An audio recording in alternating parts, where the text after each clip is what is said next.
अहम खबर आपको देंगे। इस्तांबुल में जारी मुज़ाकरात का तीसरा रोज भी मुश्किलात का शिकार रहा। पाकिस्तान ने जो मंतकी और मुदल्लिल मुतालबात पेश किए वो जायज़ हैं। अफगान तालिबान का वफ़द इन मुतालबात को पूरी तरह तस्लीम करने को तैयार नहीं। मेज़बान ममालिक भी तस्लीम करते हैं कि पाकिस्तान के ये मुतालबात माकूल और जायज़ है। डेडलॉक कहाँ पर बरकरार है? ब्यूरो चीफ इस्लामाबाद अदील वड़ैच हमारे साथ मौजूद है, वो बताएंगे। जी अदील।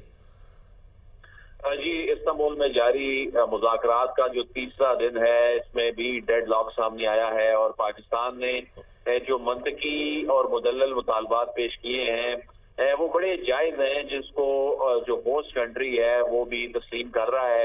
अफगान तालिबान का वक्त इन मुतालबात को पूरी तरह तस्लीम करने को तैयार नहीं है। मेजबान ममालिक भी तस्लीम करते हैं कि पाकिस्तान के मुतालबात माकूल हैं, लेकिन दिलचस्प तौर पर अफगान तालिबान का वक्त खुद भी समझता है कि इन मुतालबात को मानना दुरुस्त है, मगर अफगान तालिबान जो है वो काबुल से जो जिस तरह से इंस्ट्रक्शन ले रहे हैं वहां से कंट्रोल हो रहे हैं, तो जिसके बाद एक डेडलॉक की सी कैफियत है। अफगान तालिबान का वक्त बार बार काबुल इंतजामिया से रब्ता करके उन्हीं के अहकामात के मुताबिक आगे बढ़ रहा है और उन्हें काबुल से कंट्रोल किया जा रहा है। तो पाकिस्तानी वक्त ने बारहा ये नुक्ता वाजे किया है कि इन मुतालबात को तस्लीम करना सबके मफाद में है और मेजबान ममालिक ने भी अफगान वक्त को यही बात समझाई है।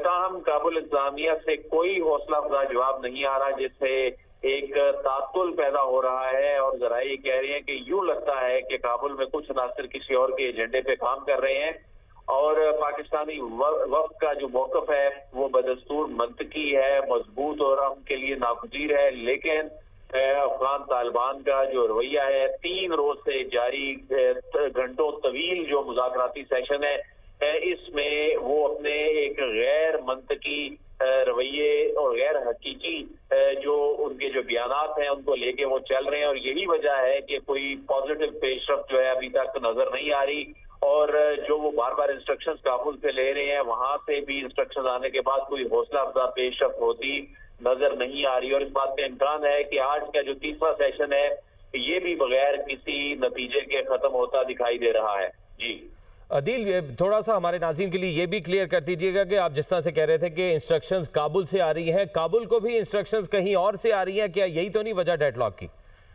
देखिए, ये तो पाकिस्तान के जो सिक्योरिटी ज़राए हैं, ये कल भी उन्होंने ये कहा कि अब तो ऐसा वाजे होता जा रहा है कि अफगान तालिबान जो है ये किसी और के हाथ में खेल रहे हैं और ये किसी और के एजेंडे पे काम कर रहे हैं और ये एजेंडा जो है ये खित्ते के मफाद में नहीं है और दोनों मुल्कों के मफाद में नहीं है। लेकिन अफगान तालिबान का जो मौकफ है वो बहुत ही हैरान कुन तौर पर जो एक गैर मंतकी मौकफ है। पाकिस्तान अपने असूली मौकफ पर कायम है। पाकिस्तान ये कह रहा है कि तालिबान खारिज की सरपरस्ती खत्म करें और अफगान सरजमीन को पाकिस्तान के खिलाफ दहशतगर्दी के लिए इस्तेमाल होने से और यकीनन पहले दिन से पाकिस्तान का मौकफ बहुत क्लियर और वाज़ेह है। ब्यूरो चीफ इस्लामाबाद अदील वड़ैच हमें तफसीलन आगाह कर रहे थे। आपका बहुत शुक्रिया।